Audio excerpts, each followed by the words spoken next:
Welcome to Springville City Cash Handling Training. You will be tested on this information at the end, so feel free to pause and review an individual slide if needed. We will start with the training objectives. Understand and be able to discuss the skills and knowledge areas required to be a competent city cash handler. Complete check, cash, and credit and debit card transactions according to the banking industry specifications. Perform all the specific duties of a cash handler in compliance with the standards set by the Treasurer's Office. Demonstrate a knowledge of security and loss prevention procedures. Your job as a cash handler. There is no such thing as just a cash handler or cashier. You are very important to the city. In fact, you are the city.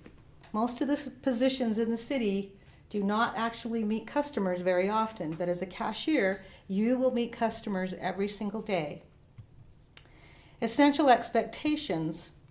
You need to establish and maintain good customer relations, to receive from and pay out money to customers, to perform cash handling operations according to established procedures, to balance your cash daily, to protect the assets of the city through sound loss and prevention practices, and to assist in other cash handling activities as directed by your supervisor.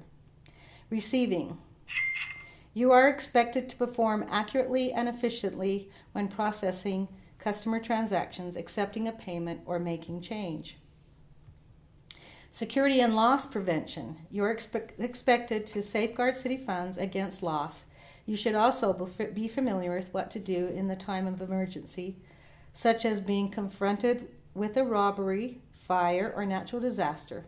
In these circumstances, protecting human life should be your first concern. Establishing good customer relations. You are expected to establish and maintain good customer relations.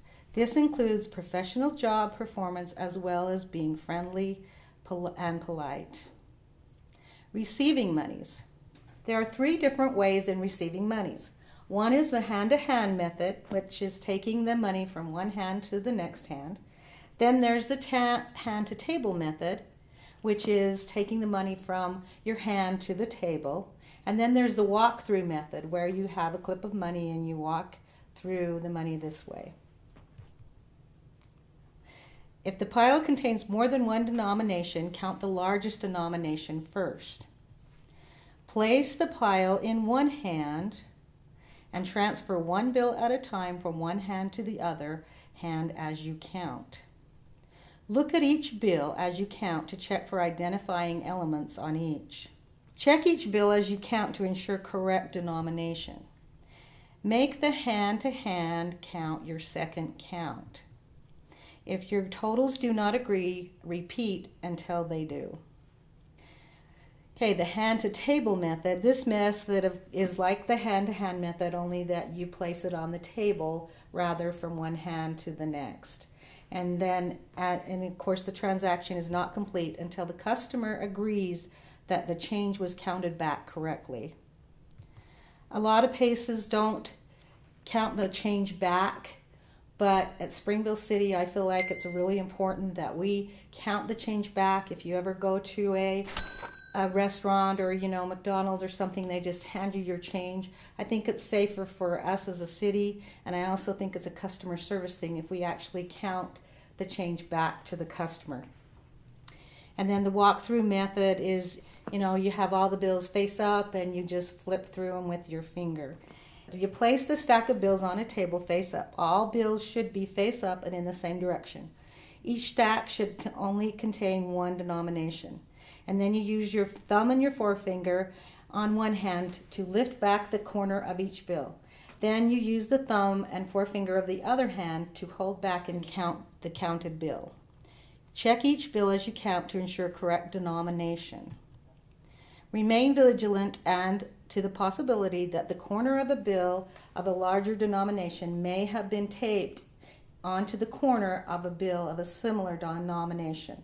This is called raised notes, and since we have the technology of printers that are very sophisticated, the raised notes are really not as common as they used to be, but they did used to do that. They used to tape a $100 bill on a $1 bill. So You have to just pay attention. Count the pile twice. If your totals do not agree, repeat the count until they do. Stack the pile in order with the highest denomination on the bottom and the smallest denomination on the top. This is according to banking industry standards. Recognizing currency. So, who is on the $1 bill? George Washington, the Great Seal of Pyramid, is on the 1. Who's on the $2 bill? Thomas Jefferson, the signing of the Declaration of Independence. The 5, Abraham Lincoln and the Lincoln Memorial. Who's on the 10? Alexander Hamilton and the U.S. Treasury. The 20, Andrew Jackson and the White House. The $50 is Ulysses S. Grant and the U.S. Capitol. And then the 100, of course, Benjamin Franklin and the Independence Hall. It's important that you know what is on each of those bills, because that helps you when you're counting it, that you get the right totals, and that somebody doesn't slip you a $10 and you count it as 100. Steps into receive currency and coins. You always keep the money received in the view of the customer until the transaction is complete. Never place money received in the cash drawer before the transaction is complete. Separate the currency from the coins. Count the currency before the coins. Separate and count each currency denomination separately. So if you have 5s, 10s, 1s, you put all the 1s together, all the 5s together, the 10s, and you count them all separately. And you also separate coins into denomination and count each coin denomination separately.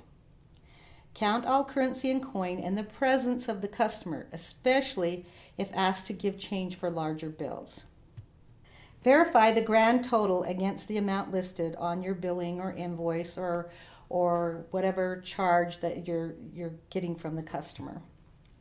If any discrepancy exists between your total and the customer's total, count the money again. If the discrepancy still exists, ask a co-worker to count the money.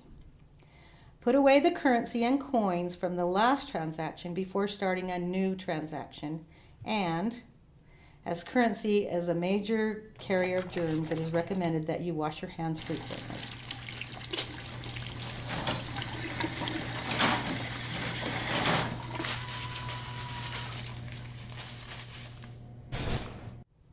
Making change. Change should be counted at least 2 times. Once when the cash handler counts it out of the cash drawer, and a second time when the cash handler counts it back to the customer.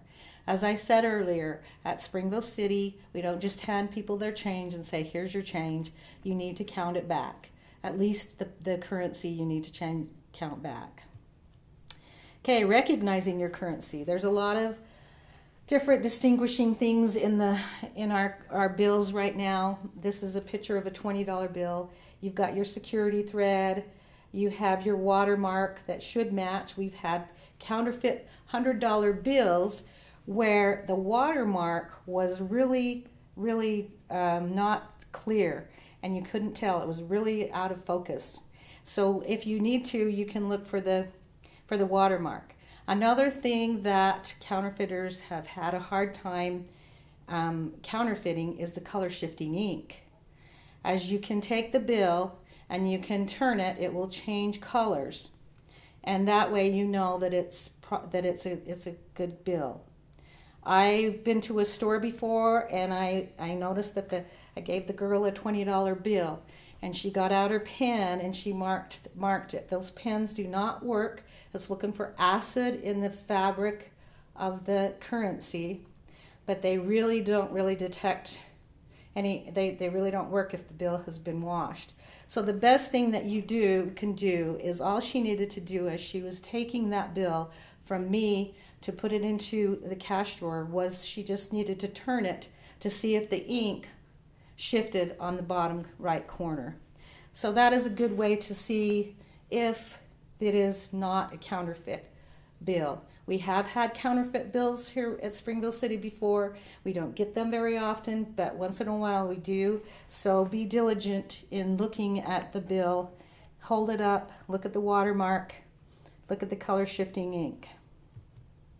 Checks and check cashing. These are the types of checks that we will accept. Personal checks, company checks, cashier's checks, personal money orders, and traveler's checks. But the traveler's checks need to say U.S. in currency. So make sure that it says that if it is a traveler's check. The parts of a check, you always have the current date, the payee, the payer, the dollar amount, the bank, the signature, and the maker numbers on the bottom of the check. Many people will print their own checks now, but just make sure that on the very bottom of the check it has the routing number, which is the first 9 digits, and then usually the account number is right after that. Check negotiability. It is the policy of the City of Springville not to accept post-dated check. City policy requires that all checks be deposited within 72 hours of being received from a customer. Ask the customer to change the date and initial. No two-party checks will be accepted. We cannot take a check if it's made out to someone's sister or mother or whoever it is. We cannot accept those. It is against state law. And no checks drawn on foreign currency should be accepted. Of course, they are on non-U.S. banks. They have to say U.S. dollars clearly printed on the check. And we do not give cash back for checks. Checks must be made out for the exact amount. Check fraud.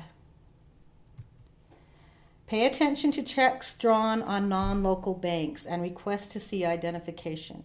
If practical, we can verify the funds by phone. We used to be able to do this, but lately the banks have really become, secure, and they won't let us verify funds anymore. Examine the date. Make sure it's the right date, that it's not in the future, or that it's 3 days ago. Be sure the check clearly shows the name, branch, city, and state where the drawee bank is located. And then confirm that the numerical amount agrees with the written amount. We do have a bank. Some banks do not check those things, but our bank does. And we have had the bank send back checks that were the difference of a penny. They will look at the written amount, and that's what they'll go by. So if it's off a little bit of cents or even $100, whatever, just make sure that it is correct. And then it should be in blue or black ink, because they do copy those now, and so it should be in that ink. Have customers make checks payable to the City of Springville. Of course, Springville Parks is okay, Springville Courts, but just make sure it does have Springville in the written part. And then, of course, no change back. And then beware of newer accounts. On a check, it will say the month and the year that that checking account was open. And if it was just open last week or, last month or something, you might want to make sure you get some identification. And then sometimes checks will have safety features on them. And if they do, it's a good idea to kind of look at those and make sure they look right. Okay, credit card transactions. Okay, point of sale means that they're actually giving you the credit card, and make sure that take the card, slide the card, have the customer sign, ask for identification. You don't have to do this. I think it's a customer service thing to ask for identification.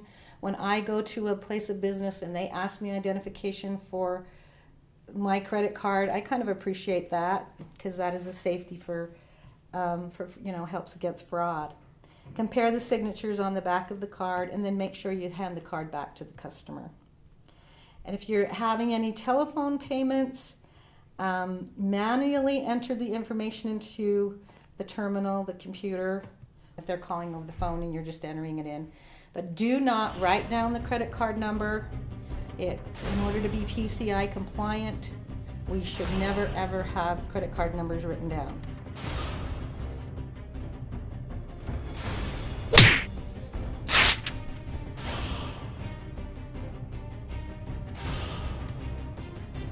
Okay, opening cash drawer or setup.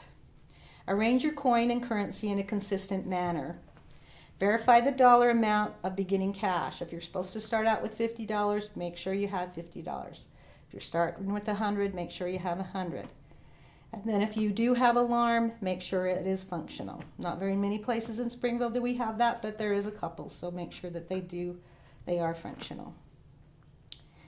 Custodial responsibility of cash handlers. All cash handlers shall be certified by the Treasurer's Office by completing this training session. All cash handlers should have a solid knowledge base and be in compliance with their departments and the city's policies and procedures, issued by their departments and approved by the city treasurer. Cash handlers have the responsibility for all cash that will be processed by the cash handler. Custodial responsibility means a cash handler who has received money is liable for that money until the money is deposited, transferred to the bank, city treasurer, or placed in the vault. During cash handler hours of operation, if the cash drawer ever begins to get full, which happens rarely, but sometimes it does, transfer larger currency from your cash drawer to a safe or another secure place. Lock the drawer when you're away from it for any time. If you need to go to the restroom and you're responsible for that cash drawer, you need to make sure that it is locked. Lock all cash and coins in a safe. Never leave the cash drawer unattended. If you're going to be away, make sure it's locked and don't just walk away. And when I say lock all cash and coins in a safe, we did at one time have a cashier that put money in a safe, did not lock the safe, and then that night it was burglarized and they were able to get the money without even having to break the safe. So you do have to not just put it in the safe, but you actually have to lock the safe also. And then don't let anybody touch the drawer except for the person to which it is assigned to. So if somebody says, oh, I want to make some change, you make the change for them. Don't allow them to just go get their own change. Losses and shortages. A shortage is unintentional collection errors such as making change. Overage occurs when a cash handler has collected too much money. And then a loss is due to reasons like negligence and act of God or unlawful action. Cannot deposit the money into the city treasury. Balancing a cash drawer. You should remove all cash, currency, credit and debit card receipts and checks. Count currency and coin and list by denomination on the daily cash reconciliation sheet. Cash handlers should add all checks and credit and debit card receipts and transfer the totals to the reconciliation sheet. Cash handlers should then buy from the remaining cash on hand to bring the change fund back to the preferred mix of currency and change denomination. If you want to, you can count if you started out with $50 and you want to count out your $50 first, you can do that.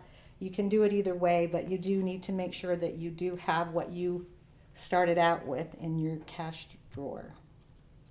Balancing and daily revenue slips. When you do have a revenue slip that you turn in the money to the city treasurer, it should include the date, the signature of the preparer, the collecting location, so if it's at the swimming pool, the golf course, wherever you are, the total sales amount, over and short amounts if different than the Z-tape, and then the Z-tape from the cash register, and the credit card settle tape.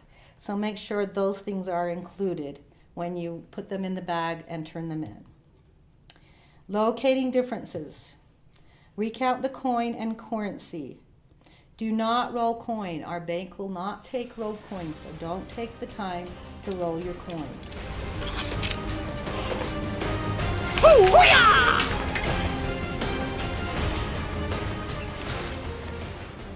Just count your coin and put it in the bag. Check beginning cash figure. Rerun all your figures.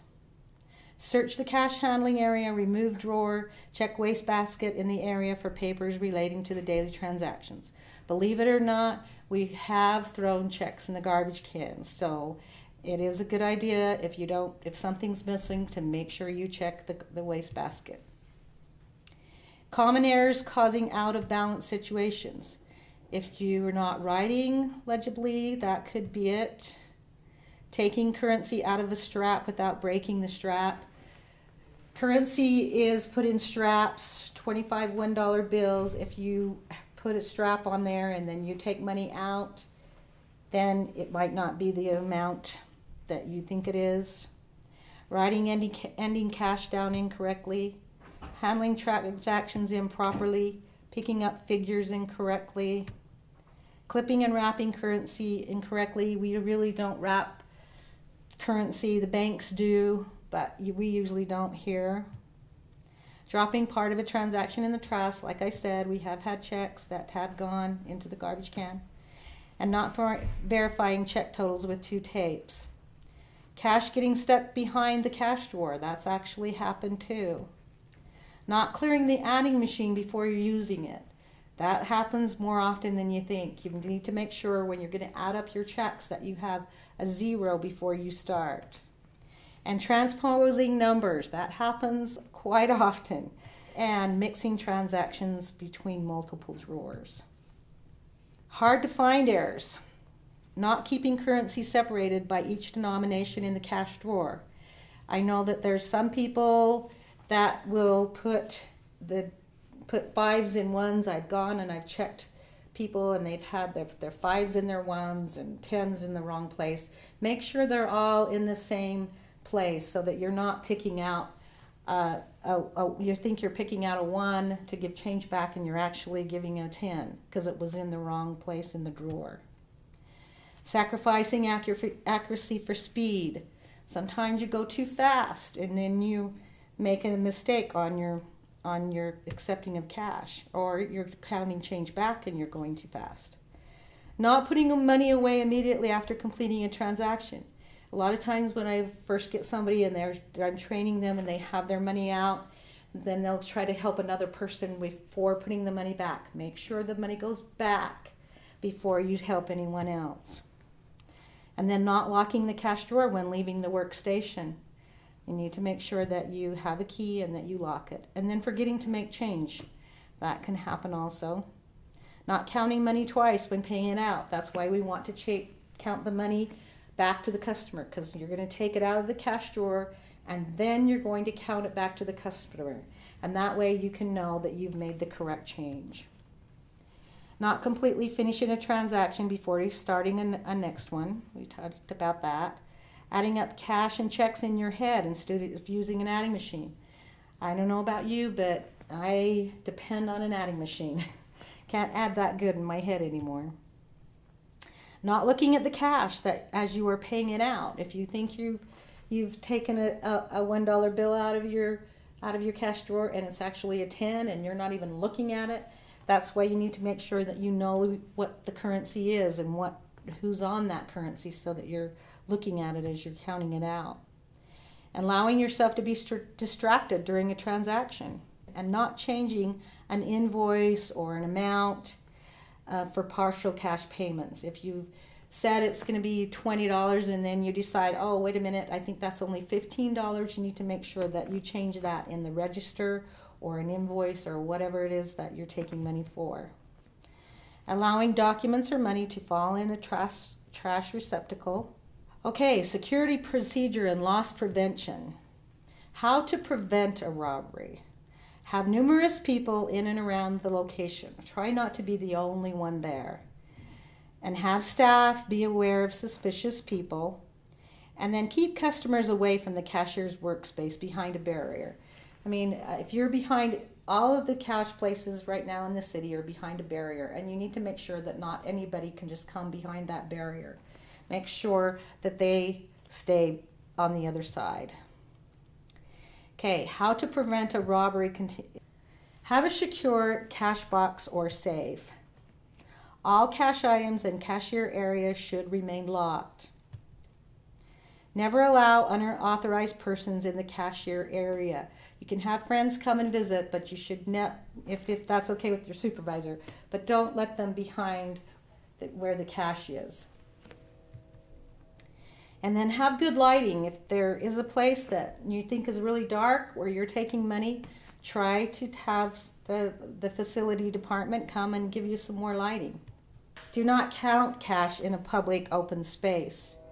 If you have a lot of cash, you need to go back behind somewhere and count it back there so the public doesn't see all this money out there. It's just not a good thing.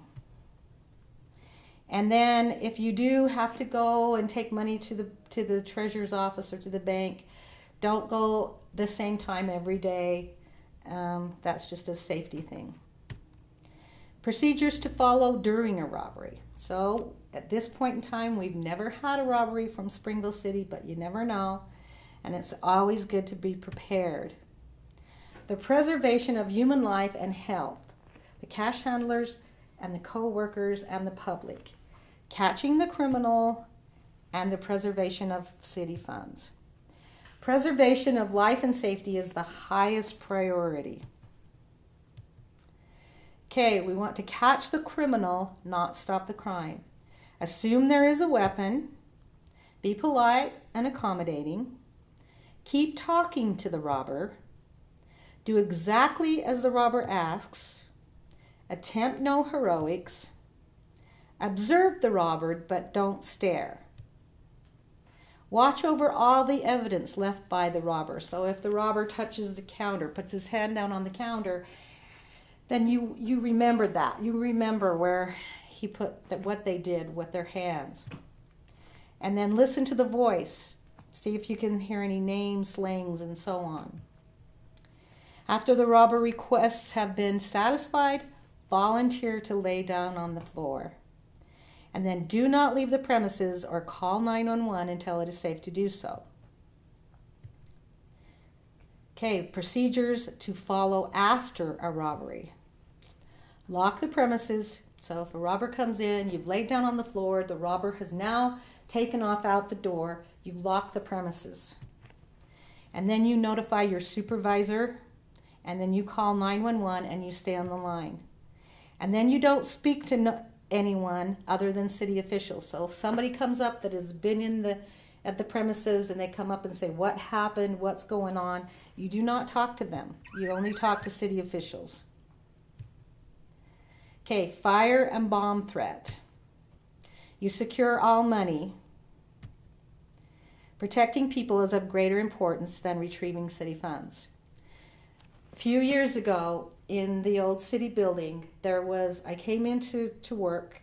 I went in onto the safe and I got all our money out for the day, but I started to smell gas. And the gas was really, really strong. So I called the fire department and they came over and they just come in and they said, evacuate immediately. And I didn't have time, nor should I have locked the money away. So they said, evacuate immediately, so I did. And outside the door, one of the pine trees had fallen over onto the gas meter, and there was gas shooting up in the air. If I had even done a switch, turned off a light or anything, it could have exploded the whole building. So it's important that you you worry about human life first. And then don't try to remove the funds from the premises. No matter what, leave the funds there. If we know what funds are there, insurance companies may reimburse us. If you try to take the funds out of the building, then it may get in the mix-up, it may get lost, it may get stolen, and then you would be responsible for that. So always leave the funds. And personal judgment is critical. If you have time and you can lock up the funds in a safe, then you can do so. But if in the case that I had where they said evacuate immediately, I did not. There was only city officials in the building, so it was okay. But it took a couple hours before we were able to get the gas turned off, and it was safe to go back into the building. So make sure that you use your judgment on that, but you need to remember that safety is the most important thing. Your department should have emergency procedures in case of a fire or natural disaster. Hopefully your supervisor has a plan of what to do if there is a fire, if there is an earthquake. Hopefully you all have a plan of where you're supposed to meet so everyone can be accounted for. But that is something that your supervisor would arrange for. But if that happens, if there is a earthquake or whatever, don't try to lock up the money. Don't ever take it out of the premises, and make sure that you use your good judgment. That's the end of our training. There'll be a few questions to answer, and then you will have been certified and trained by the City of Springville for cash handling. Only if you get 105%, right? Yeah.